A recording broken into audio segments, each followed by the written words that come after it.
And that's recording. I'm going to admit those people.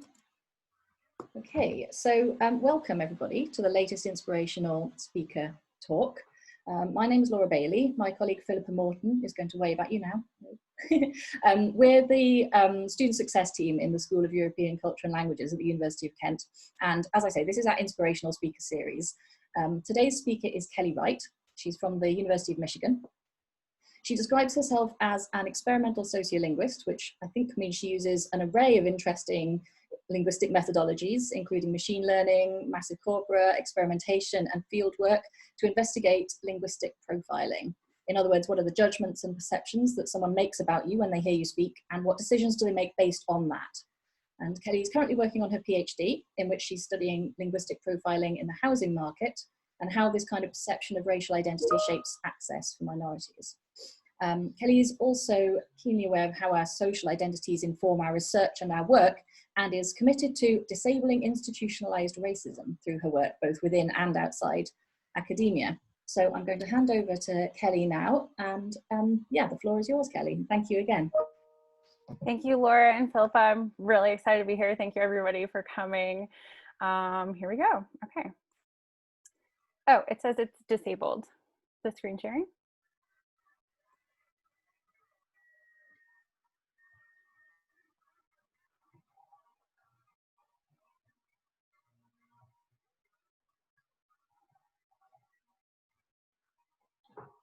Sorry, I muted myself. Try it again now, Kelly. Okay, great.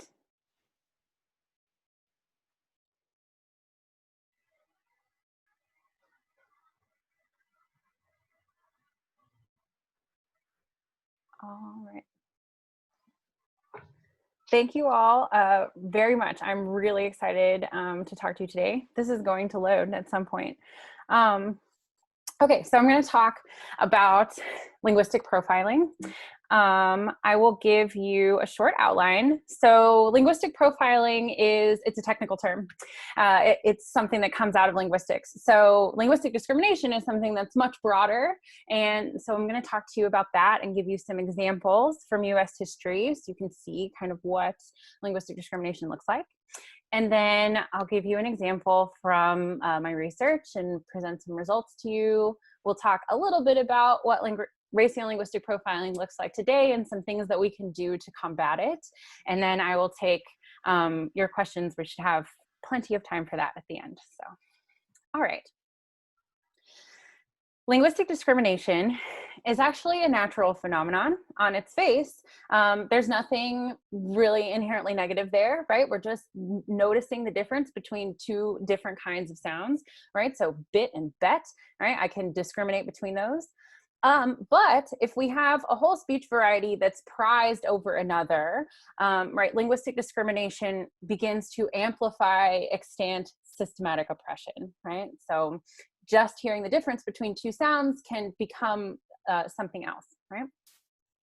So when we talk about a variety, a linguistic variety, in sociolinguistics, we're often talking about voices that vary based on these big five categories. So age, race, gender, region, and socioeconomics. Now, most people, when they think about variety, they only think about region. You might ask yourself, like, what does an old accent sound like? Well, you know the difference between a younger speaker and an older speaker. You know the difference between someone who sounds like they have a different gender than you, right? That is you picking up on their different way of speaking. That is tied into that identity category, even though we don't think about it as like a traditional accent. And so your awareness and the importance of that variation is determined by your location in space-time. And that sounds a little out there, right? But the late Sam Epstein spoke about this in his biolinguistics work, of that we come into the world at a particular space and time. And because of that, we are aware of the variation that is most close to us, right? I'm not as aware of the variation on the ground in, say, the Indian subcontinent as I am in North America, right? Because of my location in space-time. And so we talk about the difference between standard and non-standard varieties. And that difference is actually determined by wider social beliefs and practices.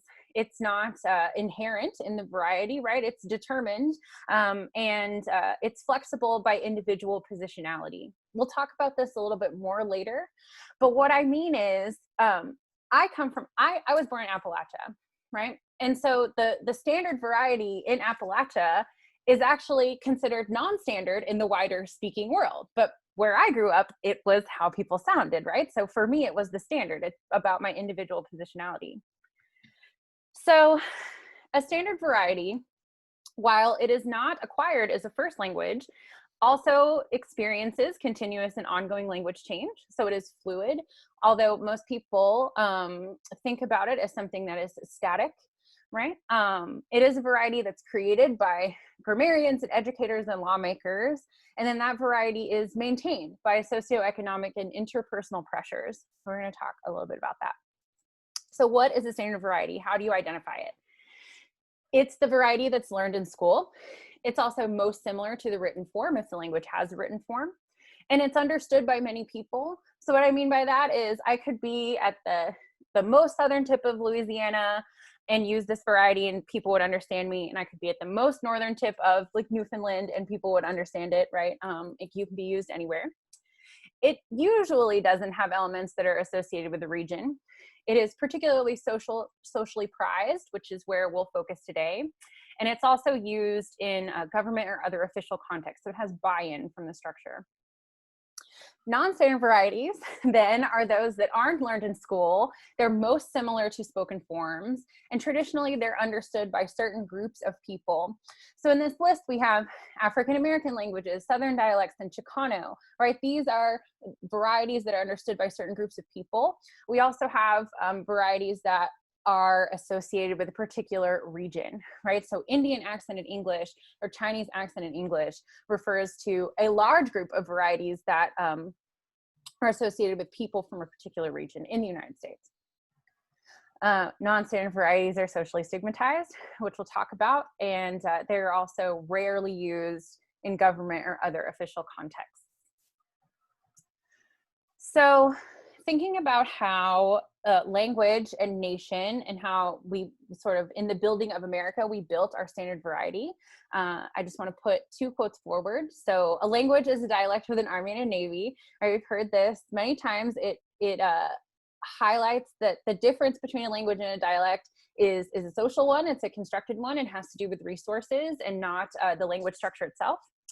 And Grimm saying that a nation is the totality of people who speak the same language. So keeping that in mind, let's talk about US citizenship. So in this country, race is the key distinction between citizens and non-citizens. The 1790 Naturalization Act defines citizens as fair complexioned people of European descent.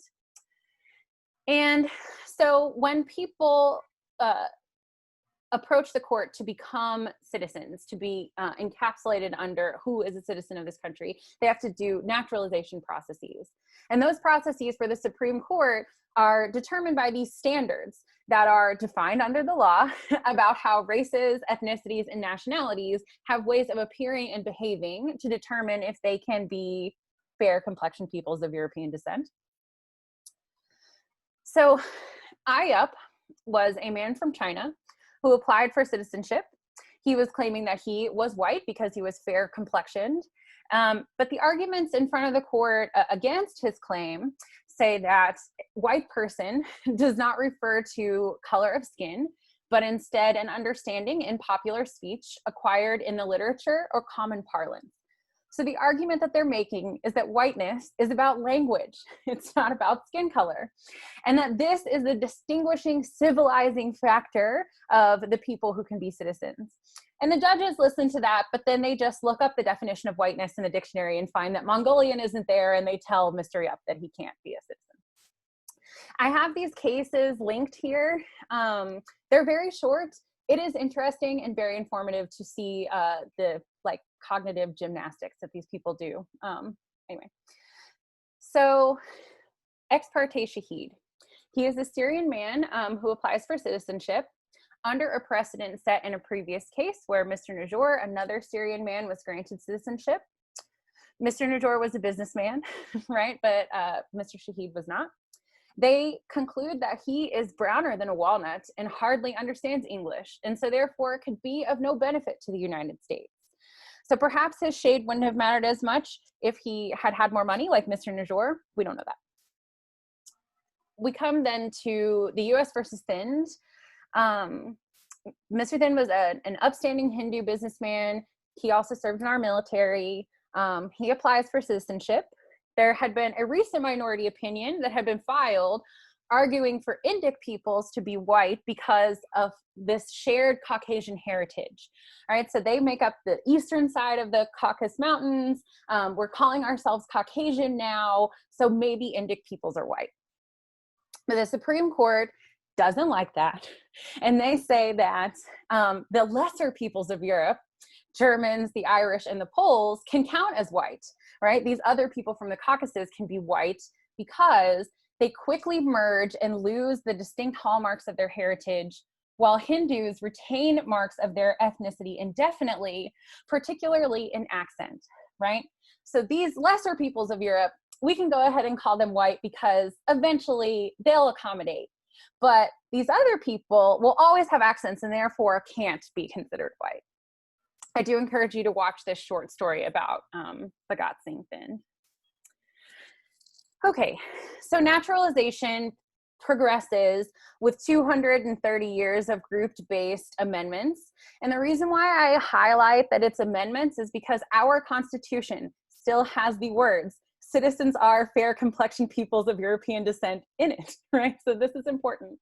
And so as we get more and more people who sound less standard and are less white are brought in under this umbrella of citizenship through amendments, we find that they are encouraged to assimilate, right? And we get this sweeping metaphor, America, the melting pot, right? A melting pot with nothing that's distinguishable inside it, right? That's just mixed gold liquid with no character, right? That's the melting pot.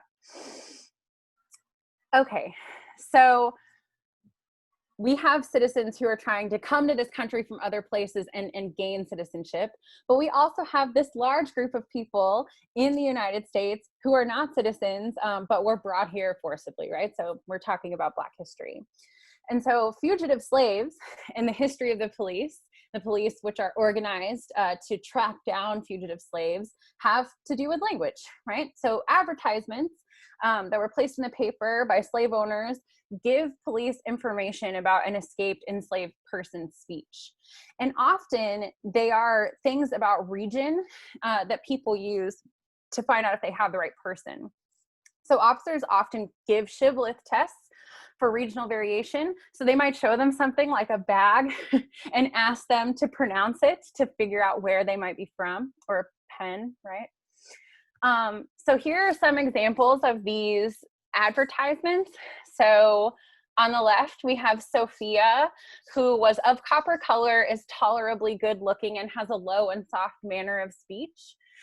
We have here, who speaks with a whining voice, right? So they're giving you some specific information, some things that won't change, even if the person changes their appearance or their dress, right, after they've been on the run. Okay. So now we've talked about citizenship. We sort of understand how language and race are working together as we sort of form this nation and as our standard variety becomes solidified. So we can fast forward, right, and start talking a little bit about deficit models. So a deficit model is one in which any deviation from the typical is seen as something needing to be fixed. And importantly, that fixing needs to come from the individual or the group who is deviating, right? It's not about a top-down change. So 2 examples of how deficit models in language have played in to our US history is with Native American and deaf boarding schools, which were founded around assimilationist policies and used force and isolation to encourage that. So between 1880 and 1902, 30,000 Native American children were moved into boarding schools. The most famous is the Carlisle School. On the top left, you'll see a picture of a man. The Carlisle's motto was kill the Indian and save the man. So you can see that he's been transitioned into a European dress and hairstyle. His skin is much lighter because he was kept isolated. You also see these women that are dressed for basketball, right? So they're engaged in a white American cultural tradition as opposed to their own cultural traditions. These children were punished for speaking their own language. They were separated in the same way that slaves in slave ships were separated, so that they couldn't communicate with each other. We also find these, the oralist school of deaf education. Now, when we think about separate schools for deaf children, deaf learners, that begins to make sense, right? Because you need a different medium of instruction, right? You can't have deaf children sitting in a classroom where everyone is hearing and speaking. But it's not the isolation itself that's the issue here. It's the method of their instruction once they're isolated. So here we have a picture on the bottom right of Alexander Graham Bell. He's holding a child's hand to his throat so he can feel the vocalization. But this method works off of the idea that a deaf child cannot speak because they cannot hear, not because the organs of articulation are malfunctioning in any way. So if we can train people to mimic the motions of hearing speech, then no problem. It's a problem. Alexander Graham Bell was a monster. Please read and sign this petition to designate the still operating schools under the oralist approach as hate groups. Essentially, the oralist method deprives children of language acquisition, which is a crime, or should be. So this is the deficit model, right? You don't have what we need to get you to speak standard English, right? One more example I'd like to give in this vein is this case Mendez versus Westminster. This is the case that opens the door for Brown versus the Board of Education, which gets rid of race-based school segregation in this country, or at least makes it illegal. So Mexican children in California were being moved into another school that only used Spanish as a medium of instruction. Mexicans, just a point of note, have been a member of fair complexion peoples of European descent under the US Constitution since the War of 1812. It was part of the treaty negotiations of that war that Mexicans could naturalize as citizens as part of the white race. So these separate schools for Mexican children were found to violate equal protection based solely on this language distinction, right? And the Ninth Circuit upheld the decision on appeal, and I just want to share with you the rationalization for them supporting integration is that Spanish-speaking children are much slower at learning English if they go to these Spanish schools. And that it's important that they learn English in a group of white people because this is imperative for the perpetuation of American institutions and ideals. So that direct connection in our law between whiteness, English, and assimilation, right, is made very clear here. So this is the goal, right, is to assimilate to standard spoken English, regardless of the modality that you're naturally, there's a word there. And we need to assimilate for education, for the workplace, and for social advancement. Like, these are the reasons that are given. And so this is when we begin to see clearly that accent is this first point of gatekeeping, right? If you don't sound standard, I can keep you from, equal participation in education, the workplace, and social advancement. So I just want to share 2 examples of some consequences of not assimilating. So Hispanic English learners in the United States, and this is first and second language speakers, immigrants, and citizens born here, are the most likely to work in high-risk professions because they are not given access to participate in professions that they might have skills and training in when they come into this country.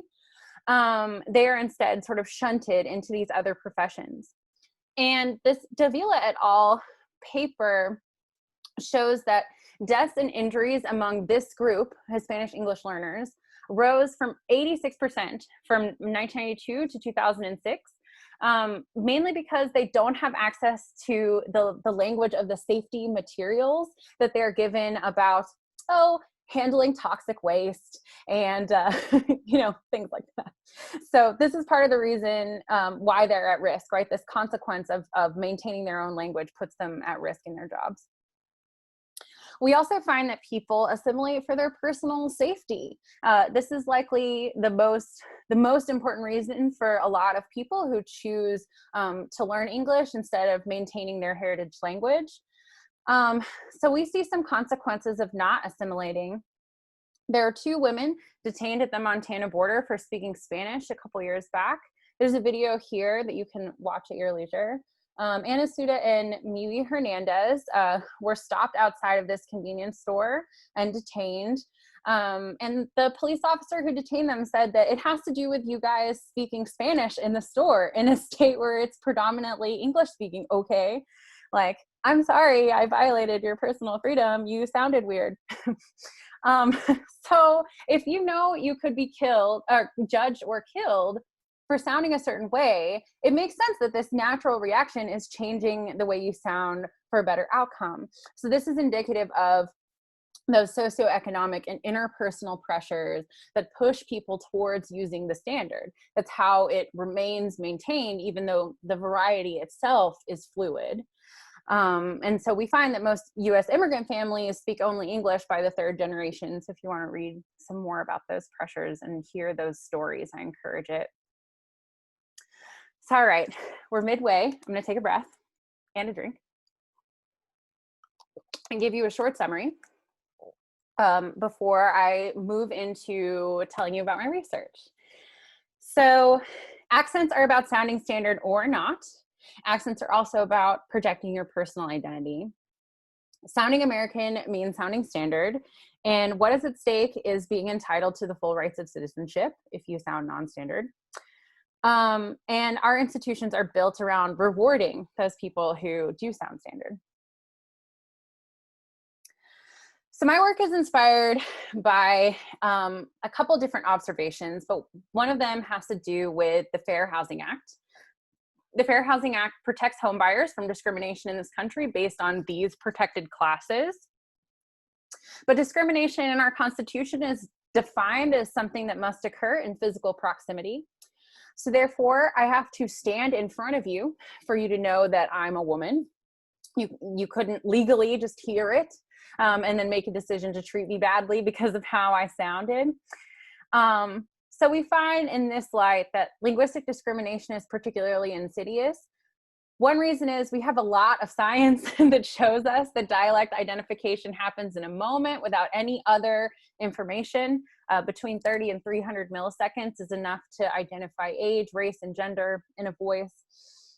And so therefore, linguistic discrimination is always operating outside this space of canonical legal discrimination, which leaves its victims with no path of recourse. So a landmark study on dialect discrimination noted this fact and sought to provide some evidence that could help these victims because we know that race is reflected auditorily and that listeners hear and possibly identify a speaker's dialect with great accuracy. And so therefore, social discrimination based on auditory identification is not only possible, it happens, right? And so now this phenomenon is called linguistic profiling. And so by linguists, it's this idea that we have these informal, on-the-spot, and largely non-conscious speech judgments, which are then linked to social stereotypes, much in the same way as you see a person walking down the street or driving a car, and you pull them over because they were Black and like, how'd they get that car, right? So racial profiling, linguistic profiling are kindred. So my work is an adapted audit study inspired by Purnell et al. And also using an approach that Massey and Lundy took. It involves a pre-planned call protocol. So what that means is I had a list of questions that I asked everybody that I talked to. And I have a target population, which I'm going to show you in a moment. And I just wanted to be clear that participants only hear each voice once in this study, which is different from previous approaches. So I speak 3 native dialects. They are African American language, Southern American dialect, and the standard. I'm going to play you some samples here. I hope that you can hear them. If you can't, I'll send them.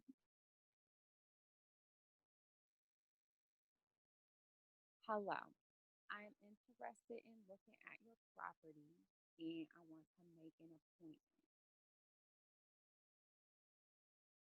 Hi, I was calling today to find out about what apartments you might have available. Hello, I'm calling to learn more about your property. I hope that was loud enough. Okay. So those are my 3 voices. These are the voices I'm testing. And I'm testing them in 3 neighborhoods that are delineated by racial and socioeconomic demographics. So a white working class neighborhood, a middle class neighborhood, and a black working class neighborhood in Knoxville, Tennessee, which is where I grew up. And so here are my predictions. They hinge on 2 things. One of them is commitment level. So in these earlier studies, they were measuring a yes or no. Do you get to see the apartment or don't you?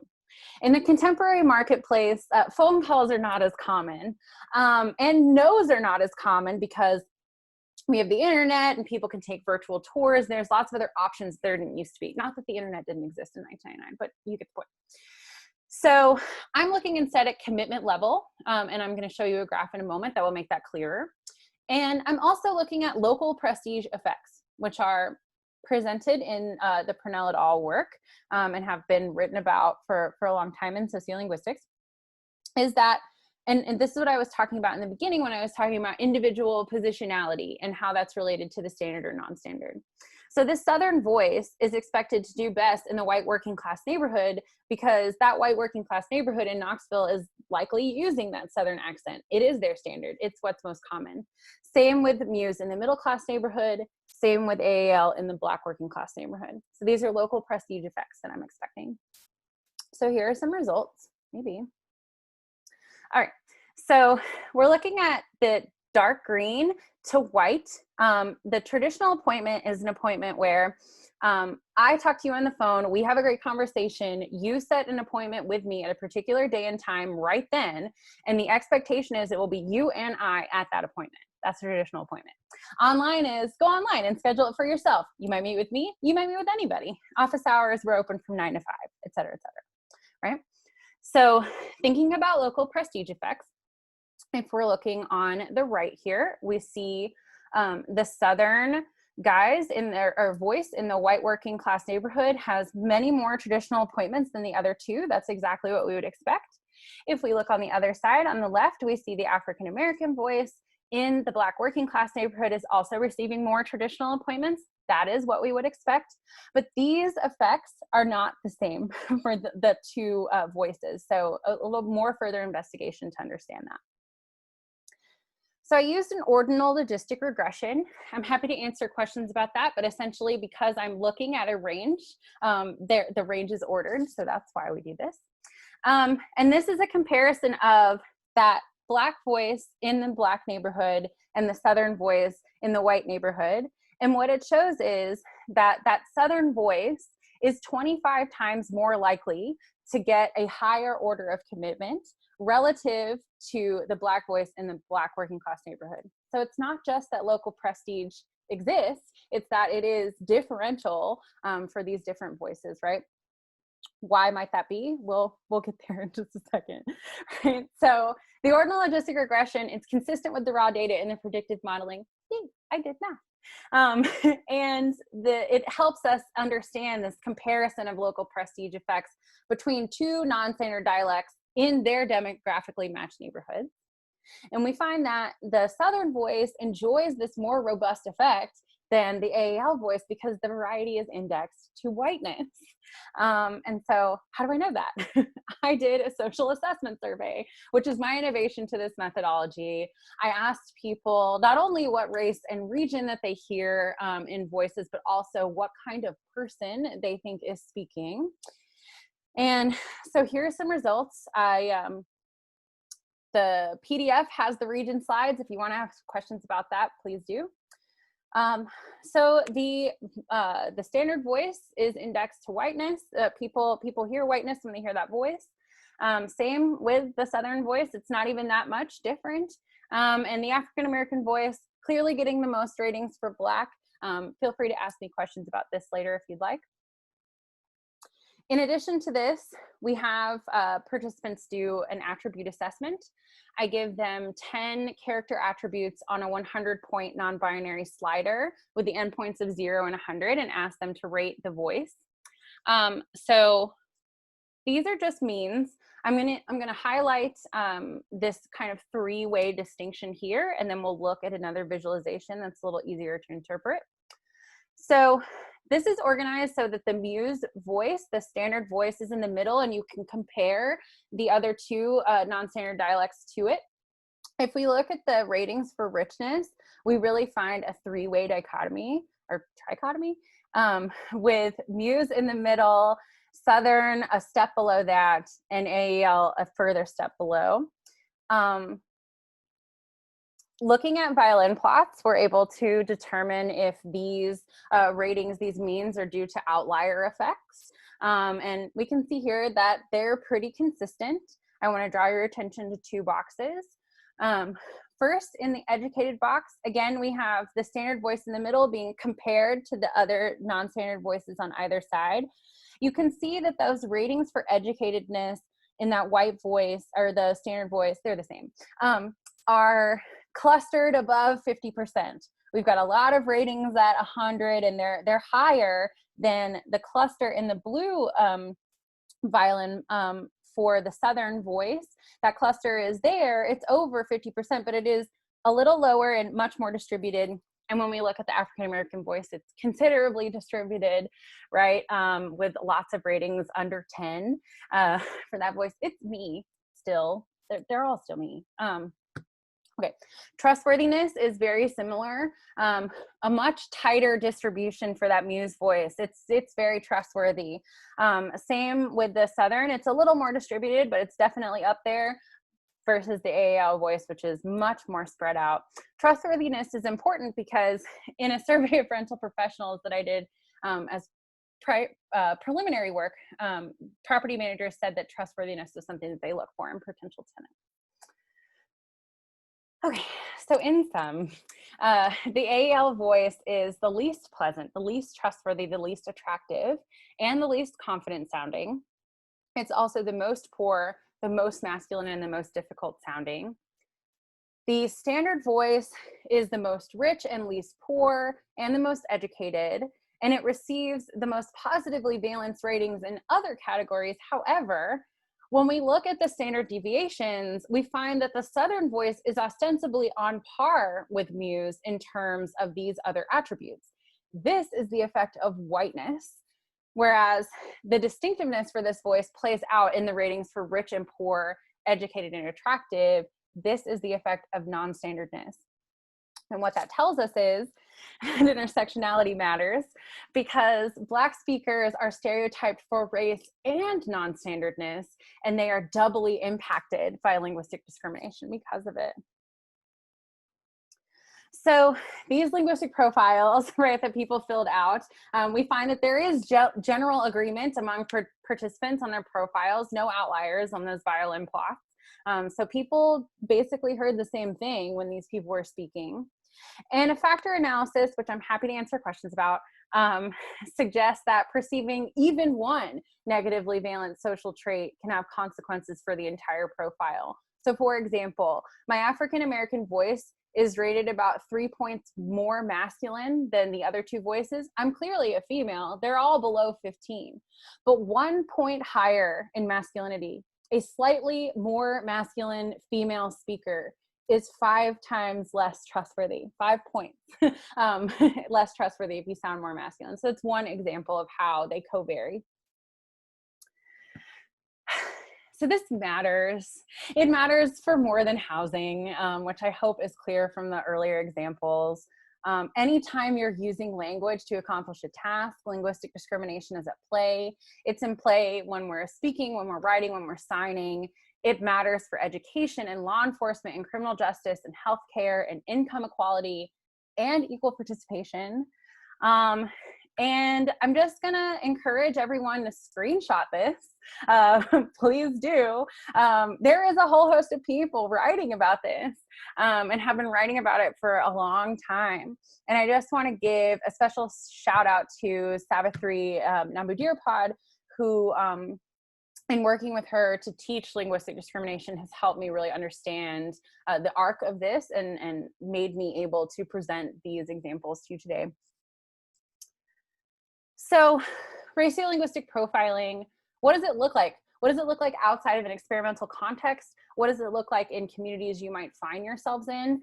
Well, it looks like the deficit model being present in all of our educational spaces, and the fault of not assimilating being placed on the individual. It looks like microaggressions. It looks like access denial in all of these institutions that I've mentioned. And it also looks like the direct threatening of freedoms of people who are not speaking English, which we have seen increasing numbers of since the pandemic and the uprising. So what can we do, right? I get asked this question a lot, and the answer seems to continually change. We can remember that grammar is raced, class, gendered, and colonized, and that only a handful of students take linguistics, right? I encourage you to audit your organizational history, policies, and practices. Linguistic discrimination is there. I also encourage you to co-create decolonized teaching materials and texts, and to co-create products for the public good. We cannot do this alone. We have to be sharing our perspectives and materials and ideas with each other. And creating products for the public good, be that a micro lecture or an infographic, that gets at this thing that most students don't take linguistics. Most people don't have access to understanding the wonder of their own voices and the ways that we use language. It doesn't have to be a negative thing to make people more aware of what we do in this capacity that we have.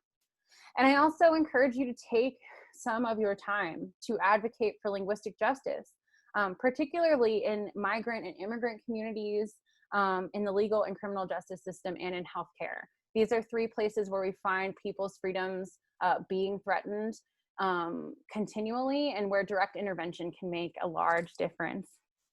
So I'll say thank you, and I will stop sharing and turn it over to your questions. Thank you so much, Kelly. That was really, really cool. Thank you. You can like do this, or there's an applause button, or you can just look happy about the fact that that was a good talk. Okay, if you have questions, please raise your hand. I saw a raised hand during the talk actually, but it seems to have gone down again now. But if whoever that was wants to put it up again, then feel free to do so. Otherwise, yeah, either press the raise hand button if you'd like to ask a question, or type a question in the chat. I don't know if you've been looking at the chat during the talk, but there's been lots of nice things in there, so you can have a look back at it later on and see what there is in there. Laura, do you want to unmute yourself and ask your question? Yes. Hi, and lower my hand. There we go. Hi. First of all, thank you so much, Kelly. I'm sorry I missed the very first part of your lecture, but I got the PDF, so I'll catch up on that. I have a question that is that's very much to the last slides that you had, and it's more of a question for also the others. And that is, I've been really thinking about what I can do, because I was, I work in language acquisition, but all the work that I've done until now was in Europe and so on. So I'm now here, but I think especially about the discrimination and what children learn about it in school, and what what teachers know about all these issues, because they educate the children, they have certain expectations what the children do. So I was wondering, is you or anyone else, what would be an approach that one could do, not as a researcher, but as community outreach, to bring these topics to, for example, high schools? It's really a totally new field for me to kind of try and think about how I could use what I know and learn to disseminate. But this is why I'm asking. That's a great question. I'm glad you asked. So NC State has a program that Walt Wolfram and Haley Heaton and a handful of other folks worked on while they were there. It's called like linguistic ambassadors or something along the lines of that. They Walt has done a lot of great work in he essentially volunteered to write sections for the North Carolina history textbooks that all students in North Carolina high schools have to read, to include sections about the varieties there and linguistics in general. I think that those types of outreach efforts are really important. There are handfuls of other people who work in high schools. Mary Buchholz is one of them. Here at the University of Michigan, we have an initiative called Language Matters, which really asks the community, what kinds of things do you experience around language? And then started to develop some materials to sort of aid teachers in being like, if you see this happening, here are some ways to approach it, right? So just like a one sheet, you know, with resources and examples. I think that that's really the way to do it, is sort of to reach out to your communities and find out, you know, what is the biggest issue here, and then you know, using your expertise to interface that way. And also hopefully there will be many more materials available, but Ann Charity Hudley has been working tirelessly for the last year to start putting these things together and get spaces for publications that are specifically about these issues. So I, you know, watch that space. Thank you. So the next person with the hand up is Christina.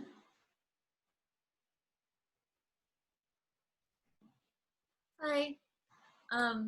Thanks so much for your talk, Kelly. This is kind of a partially formed question, so I'm going to try to articulate it. It seems to me that there's kind of a, let's say, a tension between two things. So one being like what we want the world to be like. So what we want to want society to be like, right? And then and we can all kind of advocate for that and fight for that in different ways, right? So we want ideally certain dialects to not be, certain accents to not be perceived as somehow less than others, right? Fine, but then there's also the kind of the situation of the individual, and those individuals who are in one of those populations that are perceived in that way because of how they sound.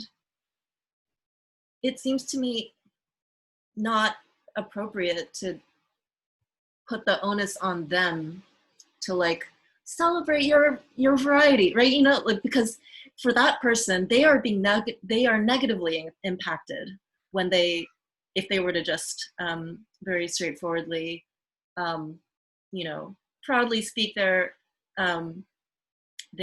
variety at their own expense, right?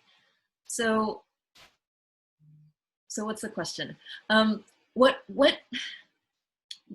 is there a way to not put the burden on those individuals? I mean, what can we do to make the societal change without putting the burden on individual people who are going to be negatively impacted? I guess that's the question. And that's an excellent question. It's something that I am still personally struggling with. When I started talking about this work a handful of years ago, I would say, like, if you feel comfortable doing so, like, just live in your accent, like, do it. And I use both my varieties in different professional spaces, but I'm certainly not using them all the time. And it's because I don't feel comfortable doing so for these real reasons, right? That it puts you at risk. And so I think that educating people about that these kinds of prejudices are real, that it's something that happens in a moment when we're thinking, and to sort of work around that in the same ways that we work around other, you know, types of prejudice, is something that is a generational task that doesn't help us in the day-to-day. I do think, though, that encouraging and creating spaces for people to celebrate their varieties is very important. That doesn't mean go out and use it every day, because, but it means that, you know, in this room, we're going to talk about what's different about all of our voices. And we're going to really know and enjoy the variety that we all have, right? Because everyone has an accent, right? And so it's not just about these non-standard people sounding different. It's about, like, you know, you say home training and what does that mean? And you say, you know, this and what does that mean? And just enjoying it. I think is a good start. But I will say, and maybe some other people want to chime in with some, because there's smarter people than me in this room, about this, but I am still seeking an answer to that question. And I hope that, you know, we can work to build that answer together. So the next questioner is Nada. If you'd like to unmute yourself. Hi, Kelly. Thank you so much for your talk. I had a question because I'm going into the field of speech language pathology. And as part of the field, there are some clinicians who work with accent modification therapy. And as a student, this has always been something that kind of rubbed me the wrong way in some ways, because I feel like it does normalize the idea that people do have to modify their accents in order to be accepted or in order to be viewed as professional and intelligent. And then there's a side of it where people are voluntarily choosing to undergo this type of therapy. For example, people who are international students who are in business programs and they feel like they need to modify their accent in order to sound a little bit more Americanized, so I was just wondering if you've ever heard of this type of therapy and what your viewpoint is on it, and how you feel about speech language pathologists being involved in that type of practice. Thanks. Yeah, that's a great question. So accent reduction as an industry, right, is, so not pathology, right, is, as an industry, is predatory. They prey on immigrants and minorities especially, to try and get them to sound more white. That's certainly a problem, but the actual active accent reduction in general can have really important applications. Voice-based pathology in general, specifically for people who are transitioning, is incredibly important, and incredibly important to their mental health. I believe Rob Podesva has written a little bit about this. It is definitely some murky waters. I think that there has been in the last handful of years an effort to integrate our literatures. So putting more linguistics in the pathology literature and putting more pathology in the linguistics literature. And I think that that's really the right step forward, is to sort of break down the silos in between our two disciplines and really understand the biological, articulatory part of it, part of speech, and the social and performative parts of speech. In the same way that in my writing classroom, I do still teach students the standard variety of written English, because they can't graduate if they don't learn it. I can completely understand why people would want to accommodate to a more standard variety to succeed in their field. That is a real pressure, and it's important that we sort of recognize and begin to understand it. Thank you. Yeah. Mm-hmm. Okay, so we'll take another questioner, and then we had a question in the chat. So Melinda, do you want to ask your question? I would love to. Thank you, first of all, to everybody who organized this. I learned a lot, and it was really exciting to get this perspective. And Kelly, it was really nice to hear somebody say Appalachia, as opposed to other pronunciations, which Champy said here. But I was wondering about how we apply this to like academic and higher education institutions, and the gatekeeping that happens there in terms of like switching and adapting. As much as we'd like to say that these institutions are liberal, I think that the same issues that you talked about definitely apply with these institutions. So if you could talk a little bit about that, or maybe point us to some work where we could kind of learn more about how, I mean, I think many of us probably have already faced these, but talk a little bit more about how that work kind of applies in that particular space, if that makes sense. I kind of got off track. No, it makes perfect sense. In one of those early slides, I link to a paper by Vershawn. That paper is entirely written in African American language. It's formal scholarship written in African American language. And it basically, in the paper, in that medium, he talks about how, like, this is impossible. This thing that I am doing and have done right now is impossible for all these reasons, and our institutions are super broken. I think that there are certainly scholars that are engaged in these discussions about how do we make spaces more accessible, especially for international students. Like we have, like, and many schools have, like, these mandatory English accent or speaking classes before you can teach, right? It's like this person is teaching all the time at their institution before they came here, but we've got to make sure that you don't sound weird so people don't drop your class, right? It's the thinking very deeply about all of the sort of implications that go into separating classes of students in that way, I think is sort of a good place to start when we're auditing our practices, is to be like, where are some junctures of the progress through this institution where students may get hung up or may not have access to as many opportunities because of the way they sound. I think that we can think about that too, in like the kinds of responsibilities that we give different students of, like, you're going to be an RA because you can't be in the classroom, like things like that, that nobody would say, well, it's because of how they sound. But it's like, if we look at the evidence, all of these people who have strong accents never got to teach, right? Excuse me. And so I do think, and it seems like I cannot keep up with this chat. And there are lots of suggestions sort of pouring in. So let's slap this in a doc and keep going. Like, but thank you. Yeah, I'm going to save the chat before we close the meeting, and I'll put it somewhere. I'll do something with it. So one of the questions that came in just privately in the chat that I'll just read out was, what do you think is the best approach to start a conversation on linguistic discrimination with someone that might not be very open to the idea, especially in a situation where you might want to point out a linguistically discriminatory behavior?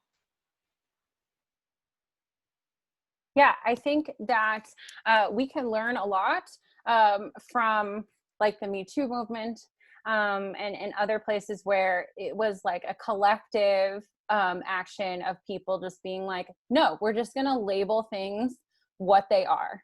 We're just going to point to it and be like, this is discrimination, this is bad, this is harassment, this is violence, right? And I think that anyone who follows me on Twitter knows that that's how I spend most of my mornings, is just dragging people for being ridiculous. I don't know how necessarily productive that is, but from my corpus work and the things that I've done, it's like every usage is part of it, right? It all goes somewhere. It's not like words don't matter. It's not like they just evaporate once they're out of you. The more we talk about how these things are and what they look like, the stronger these ideas become, right? So if we can do this collectively, that's wonderful. But individually, it's just, I mean, it really does come down to, as trite as this is, like, see something, say something, right? Like, I think that a lot of people absolutely buck against it. But we have this overwhelming sort of a pool of evidence, right? You can talk about it in your own life. You can point to it in other people's lives. People are starting to speak up about this, especially in sports and in the academy, right? The hashtag Black in the Ivory. I mean, it's story after story after story of people experiencing linguistic discrimination. And so, eventually, you'll find an example that sticks. And especially if it's like someone in your family, and someone you're actually close to, who you talk about this over and over again, eventually you'll find something that sticks. Yeah, thank you. I was thinking about unconscious bias training, which has been in the, on people's minds a lot lately. And I can't think of any time I've ever heard language mentioned, particularly in that kind of training session. Okay, so I was going to say Justin, but I now want to say JPB. Unmute yourself, ask your question. Hi. All right, it doesn't put my own face up there when I look on the thing. It's true. So Kelly, one of the questions I always have when we think about this stuff is we're focused mostly on the speakers here, as we should center them. But then when we think about the white listener, it's not always white, but you know what I'm talking about. How do we actually, and I'm talking more about adults here than children, get people to become more familiar with different varieties of the language when that's not something they're inclined to do if they're from a maybe orally homogenous area, let's say.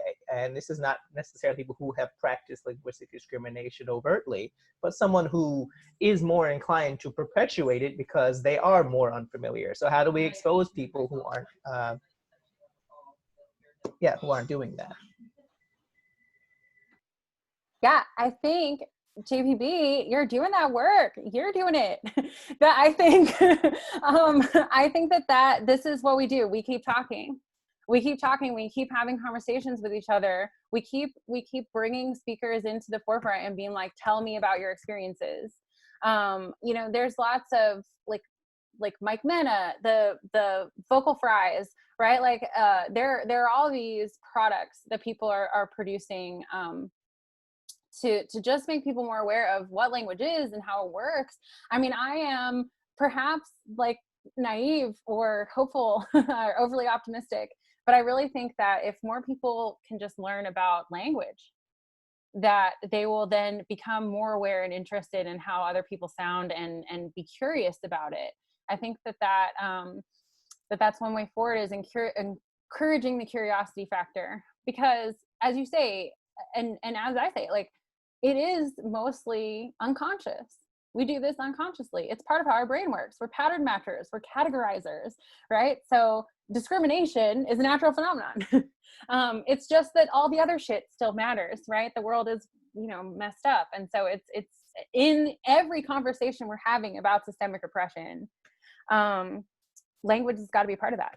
And Laura brings up an important point. Like, this is exactly what we're trying to do right now in our Language Matters organization here at UM, is that there is not a single, you know, like anti-racist or non-biased or whatever sort of training or statement at the university that includes language as part of equality, as part of inclusion, as part of diversity. And so we're just trying to get the word language into some statements, right? To make people think, oh, you know, so I really do think it's getting the light bulb on.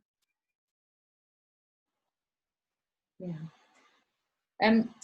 Do you have to rush off anywhere, Kelly? Because there's loads more questions in the chat. Are you happy to stay and answer them? Okay, great. I know that some people will have to go because, yeah, like it's 6 o'clock here, but for some people you probably have another meeting or something. So we're still recording. We'll carry on doing that. If you have to go, you can catch up later on. But Nathan, do you want to unmute yourself and ask your question? Yeah, hi. Kelly, it was a great talk, and this has been a fascinating Q&A period. I really, really like this a lot. One of the things I've been struggling with is how to navigate validating other ways of using language, all these language varieties, especially non-standard, but also as an educator, getting them to learn the standardized form that they need to succeed in society without feeling like I'm contributing to white supremacy, right? I mean, because I am by doing that. So what are your thoughts on this? How do you navigate this on the need to succeed in a white supremacist structure, but you're contributing to that by giving people the tools they need to do that?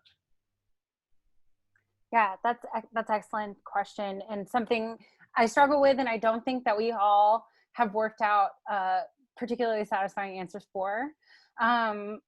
In my classroom, one of the first assignments that students do is a linguistic autobiography, and I think it's a wonderful tool, especially if it's going to be shared, is because everyone comes from a different place, and we get to talk about, like, this is how I sound. And I encourage students, I tell students when they present in my classroom that I'm not listening to you, how you sound. I'm more interested in what you have to say. So I'm never gonna, you know, mark you down for this kind of stuff. I think that it's like fronting that, like, I am interested in your ideas, you know, is just the work that I do as a teacher of writing and as a teacher of linguistics, is really just reinforcing that, like, this is about ideas, and ideas are the most important product that we put out. So you know, and that's what we do as scholars, right? We get paid to think, which is cool. And so I don't, I know that people other than me are working on developing these kinds of materials and ways to sort of center these discussions. There is certainly work asking that question. That is something that I think that doesn't usually make it onto a syllabus that I think is interesting for students to engage with, of like, how do you feel about this? Where do you feel like you are comfortable using your voice? And for us to understand more about the pressure to acculturate and sort of how it works. Now, promoting white supremacy by giving people access to the standard, I think about this a lot. Somebody in the chat said something like accent addition, right? So and that is sort of where I find myself, is like, you have tools in your toolbox, right? You use them for lots of different things, right? Can't use a hammer to do something else, right? And so that is not satisfactory. But it's where I am. Great, thanks. Joseph. Hi. Just first I want to say thank you very much. It's been a brilliant talk. So I'm from the UK. I'm still in sixth form, so I'm 17. But I just really enjoyed this talk, sort of thing, especially the Q&A part, because it's sort of it's just a really lovely sort of community to sort of feel to be a part of in linguistics in general, but especially in here. So I've seen a lot in the comment section, sort of talking about Rob Drummond's recent thing with Erin Carey on accentism.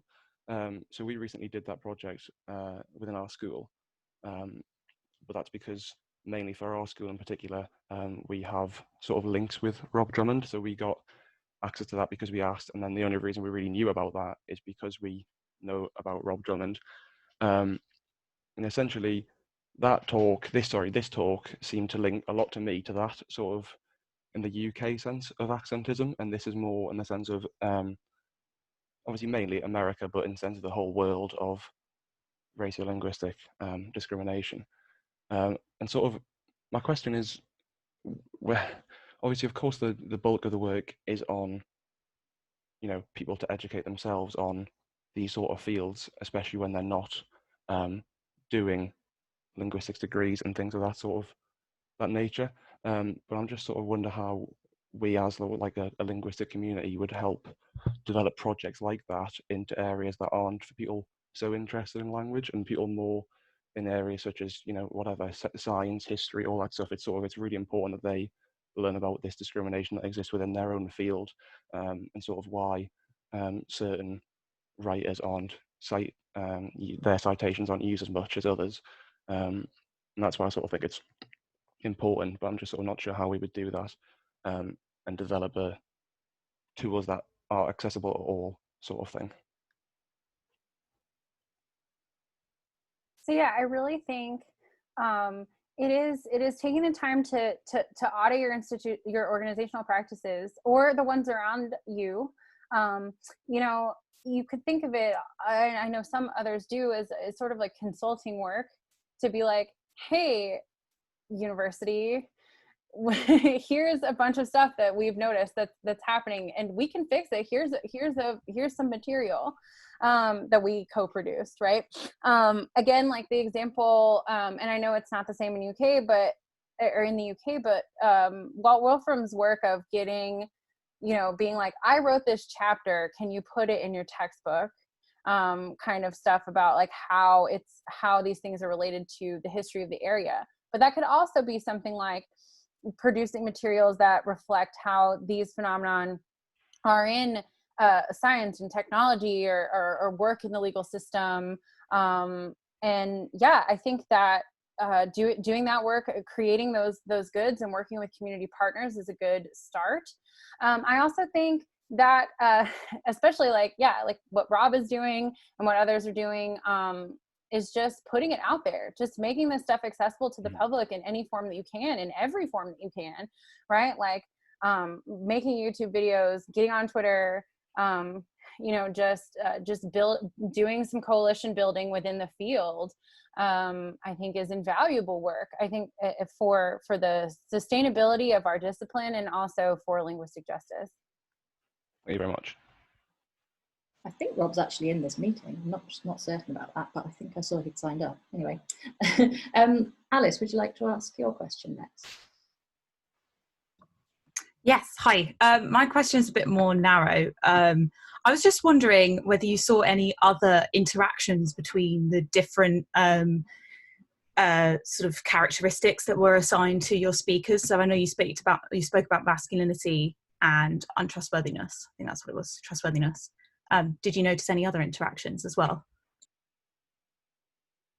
Yes, absolutely. They in the PDF, if you scroll like all the way down, there should be some extra slides. I can pull it up, but you guys have access, so that show some things about the factor analysis. So all of these attributes were very highly covaried. We expect that, right? You don't expect a voice to sound masculine and feminine at the same time, right? And so we also see attractiveness plays a huge role. So it's one thing I didn't talk about. There's a couple papers I can send if people want to remind me. We make a decision about if we are attracted to someone as quickly as we make a decision about their race and their gender and their age when we're listening to them. So it's like, they're old, brown, male, and hot, right? And so like so attractiveness really plays a huge role. So I'm looking in this analysis at the links to trustworthiness with all the different attributes, because trustworthiness was highlighted in an earlier part of the study. But so a drop in attractiveness, a 1-point drop in attractiveness has like an 8-point difference for trustworthiness. We also see poor, right, is highly correlated to trustworthiness. The more poor you sound, the less trustworthy you sound.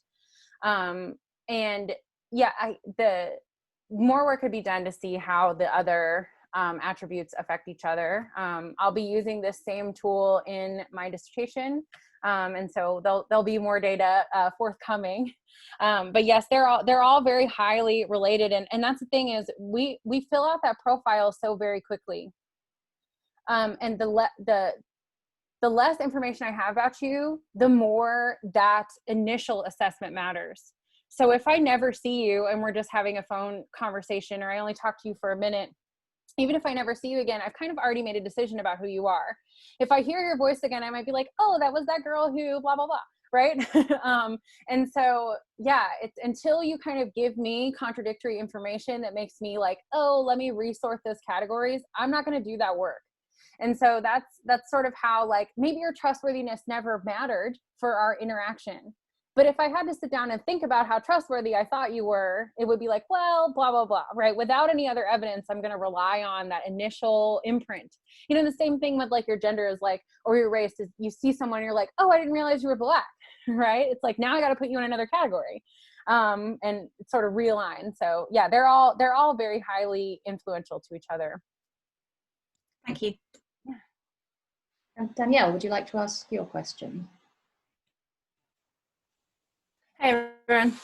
I'm a computational linguist, and I know there's a lot of resources and work out there about how computational linguistics or natural language processing models are inherently biased, right? Because they're fed with biased data. And I am just seeing a huge parallel with your work and all that work in the machine learning space.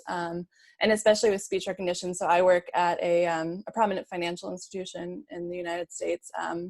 And to get into our phone system, you have to go through speech recognition. There's no other way. They've taken out all the menus. You have to say something. And if you have an accent, or if you are using a variety of English that our speech recognition model is not trained on, you will have a harder time in the system. And for a company like mine, they might not want to put a lot of money into having the latest speech recognition models. And so I'm just wondering if you have any particular resources or know of any work that kind of merges the, I guess, traditional sense of linguistic discrimination or profiling with the machine-based machine learning discrimination. Yeah, absolutely. So I've done some work, some machine learning work on racialized language in sports journalism. I can share that with you just for the bibliography. There's definitely a lot of people doing work. I'm trying to look up these names because they're currently escaping me. There is a young woman who just started at the University of Michigan. She's a first year. She has done her work. She's in the information systems department.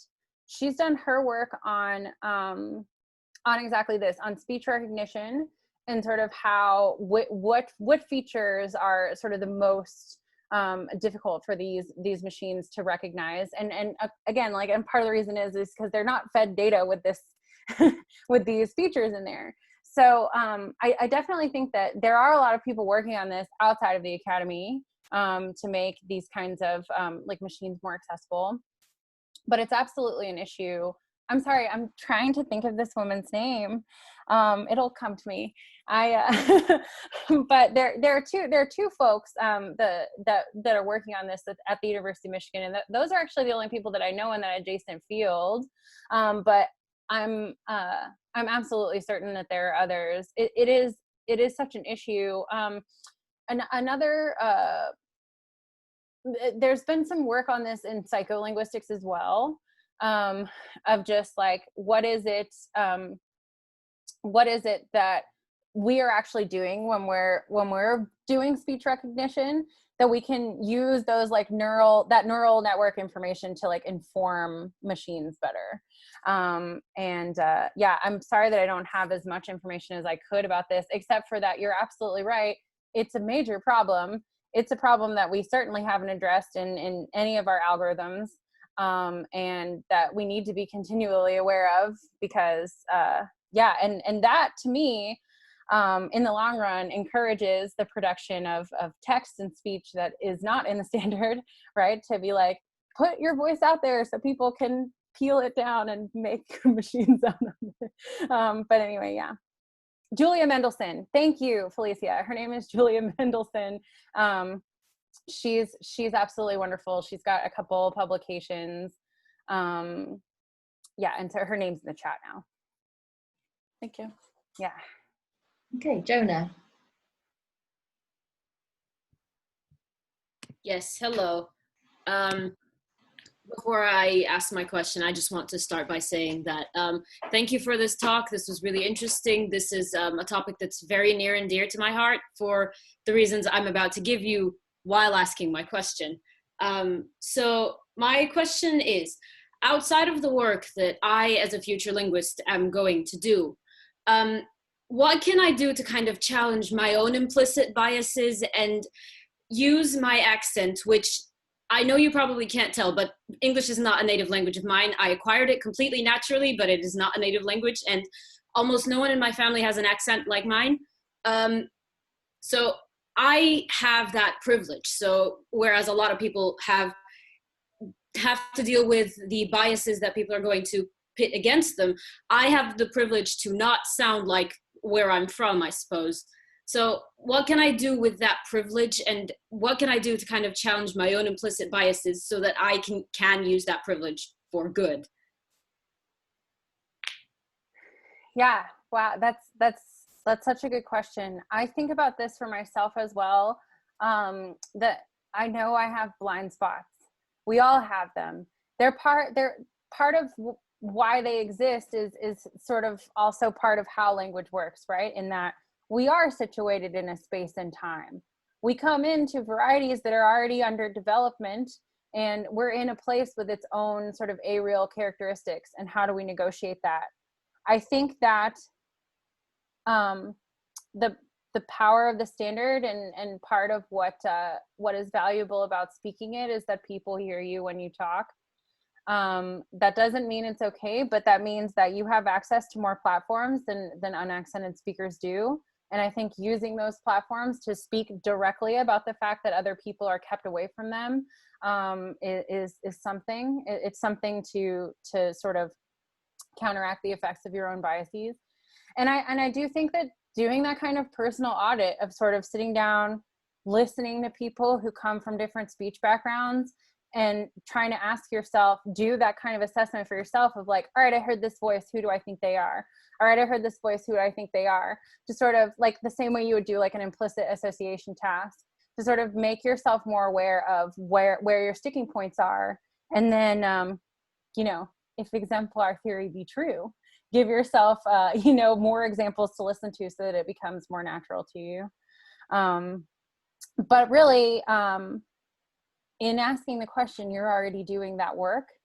And so I encourage you not to feel too bad about your own positionality, but just to, you know, recognize it for its own history. Thank you so much. Thank you, Tona. Keisha, would you like to ask your question? Hi, yes. Let me lower my hand. Hi, Kelly. Thank you so much for this awesome, amazing talk. It was great. I have, I guess, a question, comment, or your thoughts, I guess. While listening to your presentation, I was thinking a lot of the idea of like the plural lingual child in American education, but then also trying to get it back to my work in terms of the work that I do in Aruba and Curacao, and thinking a lot about how raciolinguistics studies really sort of mirror how post-colonial Creole studies work as well, in the sense of students in the Caribbean having to learn in sort of the colonizer's language in order to feel this need of success. And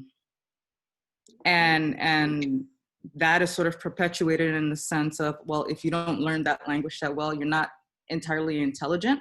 And not even just learning the language well, but also getting the accent down correctly, right? So it's not just like, okay, you know, for example, here in Aruba and Curacao, their primary language is Papiamentu, but they have to learn in Dutch, which is a completely different linguistic skill set.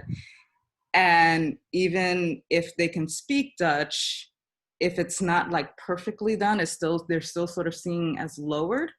And I was wondering if there was a way in which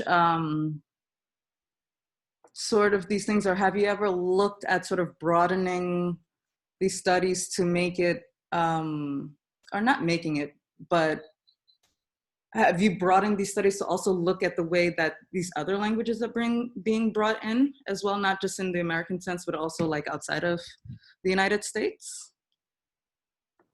Yeah, what a great question. And yeah, thank you for coming. Thank you for doing the work you do.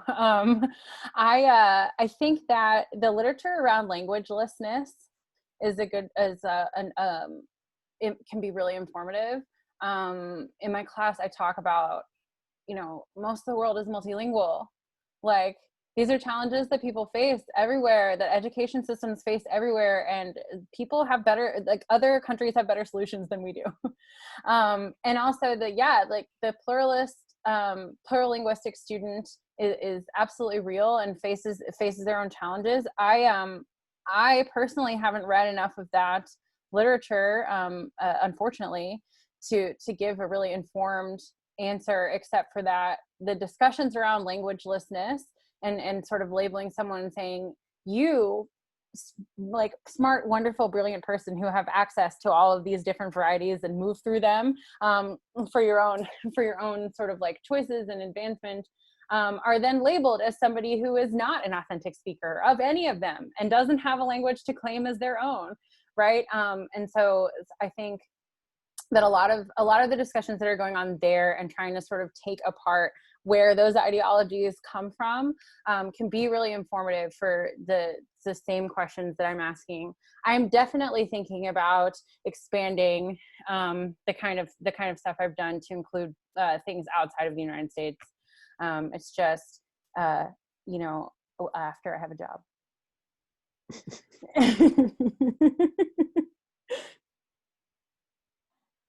Thank you.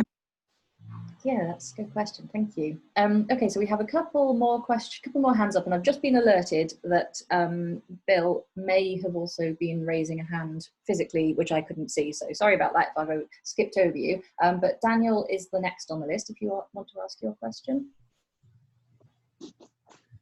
Hi, Kelly.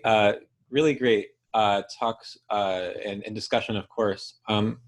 So I've been teaching kind of a language in the United States class for a while, and I imagine many of us in this in the chat and have been having experience doing this as well. And I'm wondering just kind of what your thoughts are, and do you think things are improving somewhat? I think we have a long way to go in the US, especially towards talking about language and accent, and especially with race.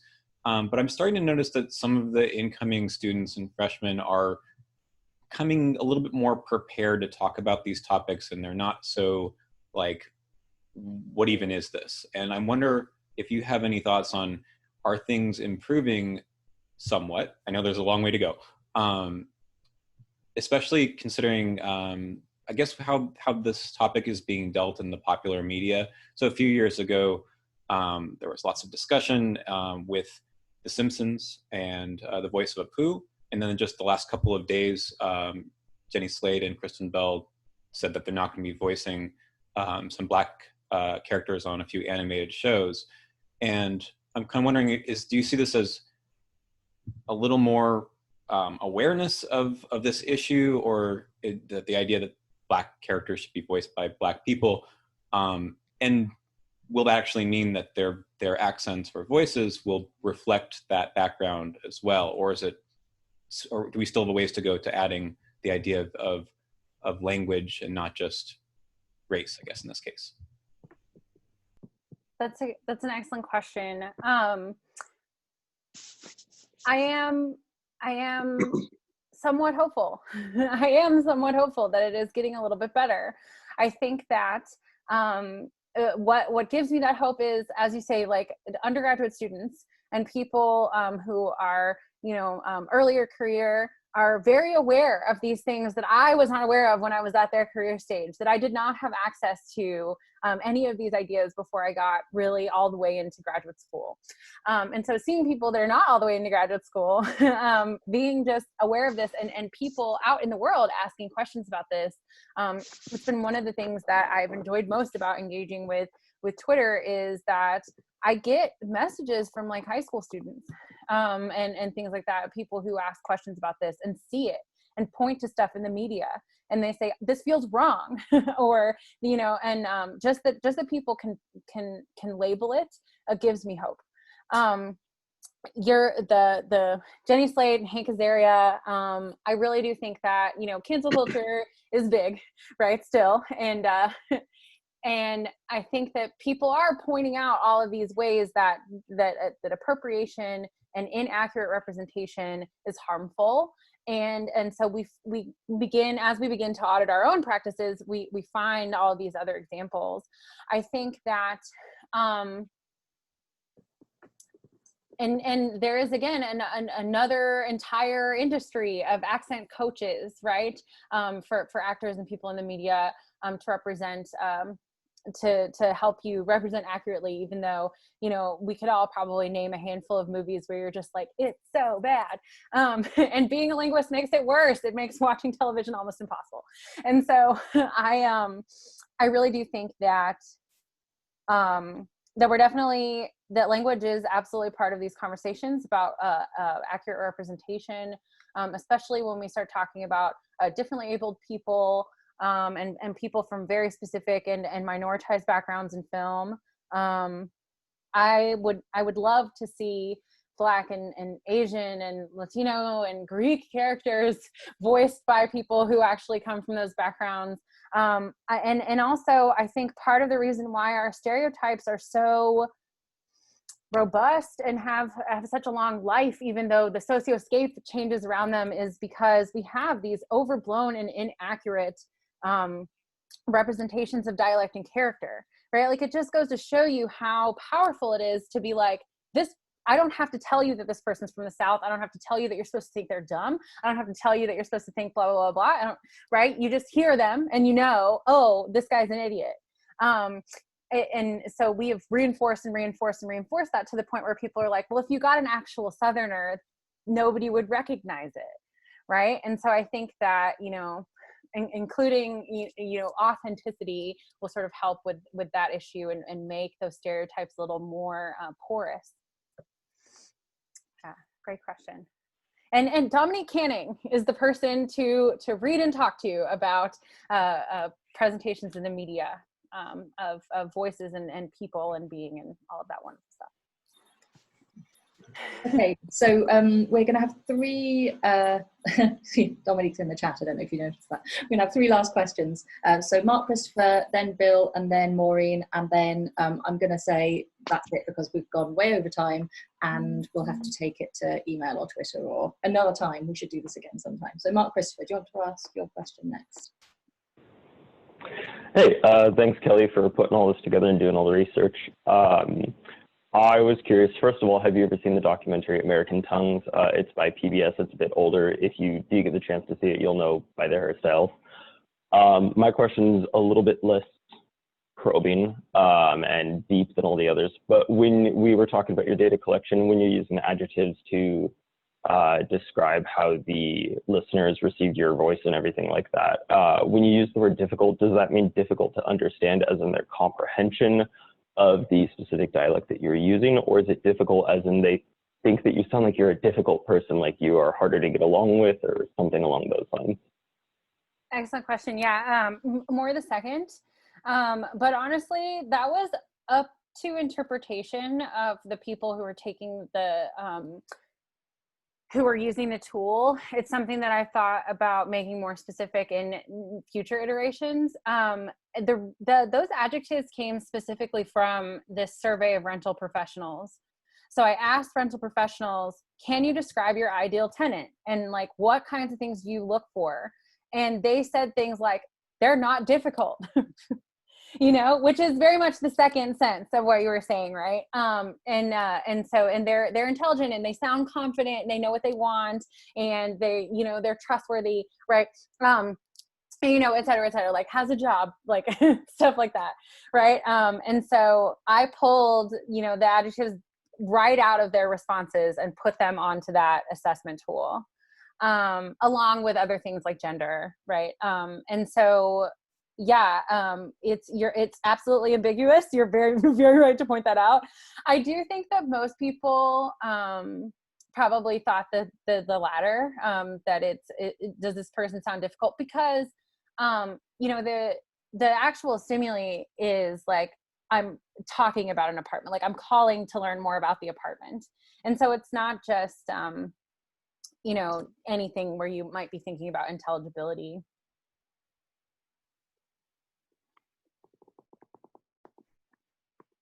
All right, so Bill, did you have a hand raised? Yes, sorry. Yeah. My apologies, I haven't seen you, so I was skipping over you. No but problem. Is my mic on now? Yes. Okay. Well, first, Kelly, great talk. I'm in the linguistics department at the University of Michigan, and I can tell you we're all very proud of you. That's the first point. Second point, I think as far as the individual is concerned, I think no one should feel sort of ashamed of trying to learn another dialect for their own advantage. We do this all the time. I had to do it. I'm from Alabama. And when I went to Amherst College, I was, it worked out all right, but people's first impression definitely was that I was stupid. But the third point is, I think more than sort of tweaks of educational materials and things like that, I think maybe the thing that will improve the situation the most is changes in who is in positions of power, who gets on television, and what they say and so forth. So in the last,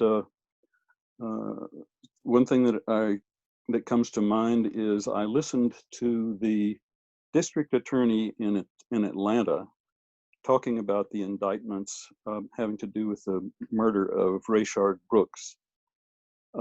He was obviously black. I don't think he had, I mean, he didn't sound stereotypically black, but it was clearly, as I recall, he would not have been mistaken for a white person just from his voice. But he was extremely careful. I mean, what he said was so carefully thought out and impressive. And I think the more people like that, and more times people like that appear on television, however they talk, the more these prejudices associated with varieties of language will diminish. I think President Obama also contributed in a way. Of course, he speaks in a pretty standard variety, but it's not entirely free of African American characteristics, and he is capable of moving into that genre. So there's a book called about him called Articulate While Black, which talks about this whole issue. And some people thought that when he was talking in a more standard way, it was basically fraudulent. While on the other hand, there were people who thought that when he didn't speak in a clearly African American style, that he was being inauthentic, and they didn't like him because of that either. But I mean, everybody ought to be able to talk as many ways as they want to, and the more that happens, I think the more this will improve. But seeing influential, impressive people in the media who talk in all sorts of different ways, I think is likely to have more of an effect in the right direction than maybe inserting a chapter in a textbook or something like that. Not that that's not, I mean, obviously that should be done, but I just have more confidence that actual people who talk differently but are in positions of power and positions where they are admired, I think is going to be very important. I also listened to Al Sharpton's eulogy for George Floyd, which was extremely moving and extremely effective. Probably there are people who just wrote it off because I don't think he monkeys with his accent much at all. But the more people get used to hearing people like that, I think that's going to be the thing that really changes. And I think it is beginning to change in this current climate.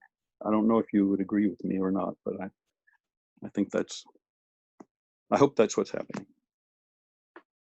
Yeah, I think you're absolutely, thank you, Bill. Thank you for sharing your reflections. Yeah, put us up front. Give us microphones, y'all. Like, come on now. I think like it's long past time. We need women and minorities in all sorts of positions of power. Yeah, and I'm ready for, every white CEO in the world to just resign. Sorry, I'm exaggerating. But the point is like, yes, putting people out front and not making them change to be allowed to stand there, and to removing the pressure, right? Especially earlier in the career, to be able to say you can stand up.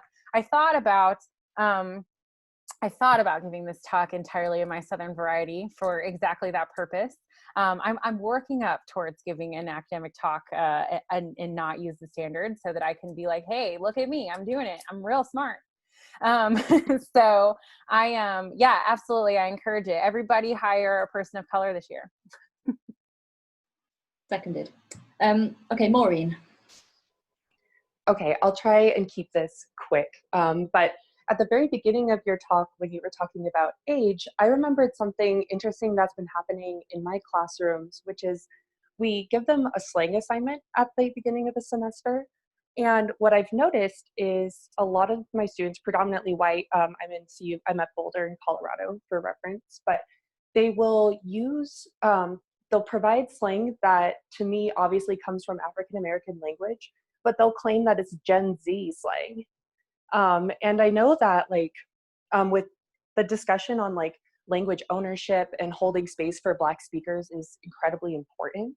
It reminds me too, I saw a protest like protest guidance that was saying if you're white, don't use, they used AV as the acronym, but it got me thinking about how it seems to me that a lot of white Gen Z students are, because of the way that African-American language transmits to them, are claiming a sort of age-graded ownership of African-American language. And so I was just I've been trying to brainstorm how to like properly address this, because at this point it's just been like, nope, that just comes from Black speakers and you didn't realize. But I was wondering if there's a different way to frame this to really like address the complexity of how places like Twitter have really interfered with ideas of language ownership. Yeah, it's such a thing, and it's thanks, Maureen, and it's in this is really ongoing. The conversations about this are very much ongoing. I think Dominique Canning is another, again, is the person to talk to about this, because it's not, you know, the transmission of African-American language into slang in the general population. I don't love the term slang though, but it's from queer spaces too, right? And so it's not just Blackness that is sort of being appropriated in the pipeline. There is interesting. I think one thing to do is to really talk about word histories.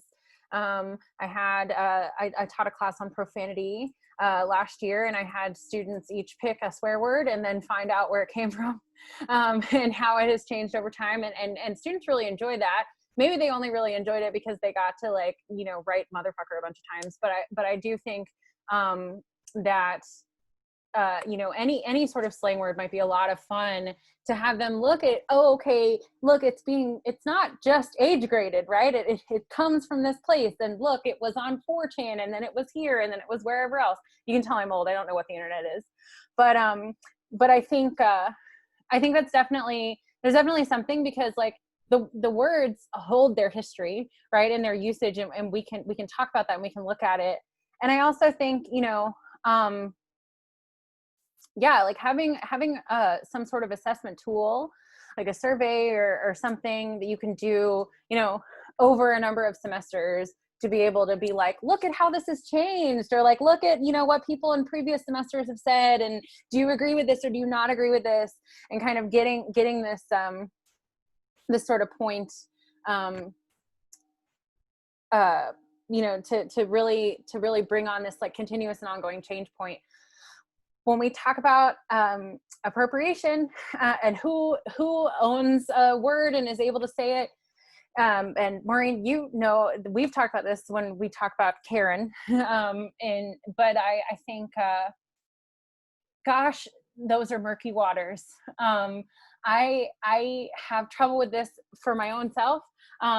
Being mixed race makes me feel like I don't have the authority to use, or the access to use, everything that's in the AL variety.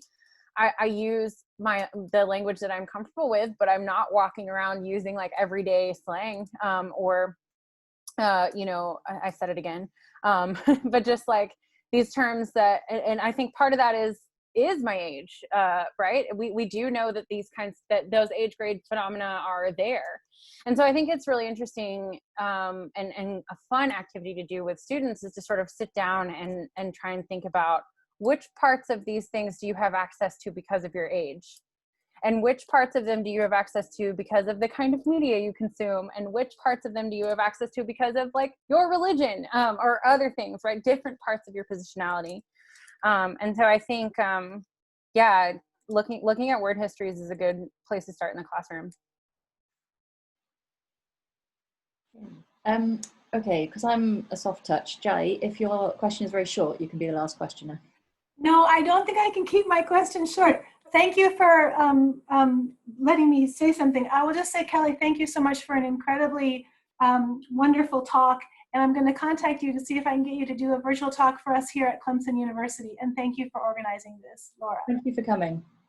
I'm sorry to have to end it, but yeah, we've gone so far over time because everybody asked such good questions, and that was such a fantastic discussion.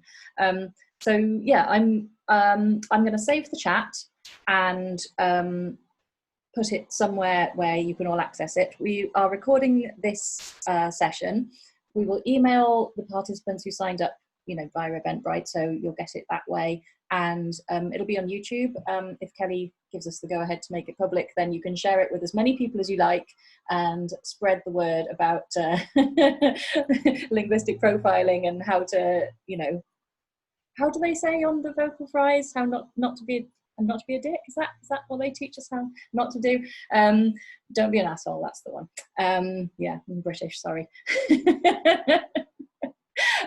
But yeah, just to say thank you again, Kelly. This was really, really wonderful talk, and we were so happy to have you here. So thank you very much, and thanks everybody for coming as well. Thank you all for coming. It's so good to see all your faces.